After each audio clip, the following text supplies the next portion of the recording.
প্রিয়জনের সাথে কথাটা না হওয়ার এটা হচ্ছে যে আলাদা একটা বেদনা মানুষের আর কি। তো আমাদের এটা নিয়ে অনেক কষ্ট হচ্ছে। ওরা যত তাড়াতাড়ি সময় আমাদের কাছে ফিরে আসে আর তখনই আমাদের ঈদ হবে আর কি।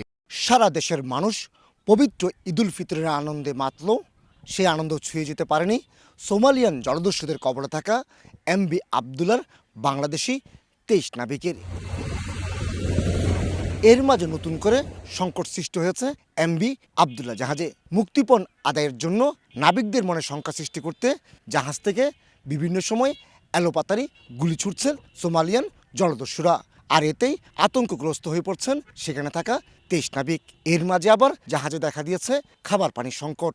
এখন মাত্র সপ্তাহে 2 দিন তারা গোসল করতে পারছে, আর এর ফলে শরীরের মধ্যে সৃষ্টি হচ্ছে চর্মরোগের।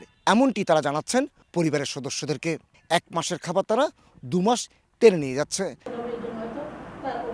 বৃহস্পতিবার বাংলাদেশে ঈদুল ফিতর উদযাপিত হচ্ছে।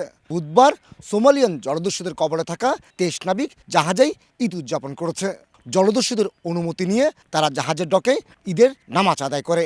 এরপর সেমাই খেতে দেওয়া হয়েছিল, তবে দুপুরের খাবার ছিল আগের দিন রান্না করা বিরিয়ানি। এইসব খাবার দিয়ে তারা ঈদ উদযাপন করেছে।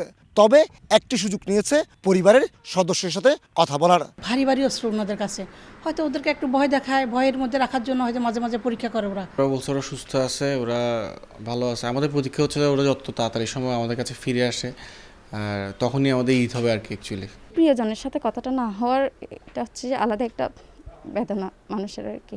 তো আমাদের এটা নিয়ে অনেক কষ্ট হচ্ছে। গত 12ই মার্চ ভারত মহাসাগরে সোমালিয়ান জলদস্যুদের কবলে পড়ে বাংলাদেশি মালিকানাধীন জাহাজ এমভি আবদুল্লাহ। অন্তত 550 নটিক্যাল মাইল চালিয়ে জাহাজটির অবস্থান এখন সোমালিয়ান উপকূলের খুব কাছাকাছি।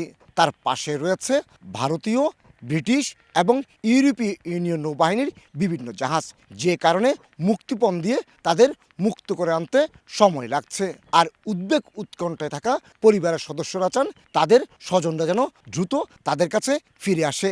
আর এক্ষেত্রে তারা চায় মুক্ত হওয়ার পর তাদের যেন দ্রুত দুবাই পোর্টেই নিয়ে যাওয়া হয়। এরপর তারা বিমানযোগে চলে আসতে পারবে চট্টগ্রামে। কমল দে, সময় সংবাদ, চট্টগ্রাম।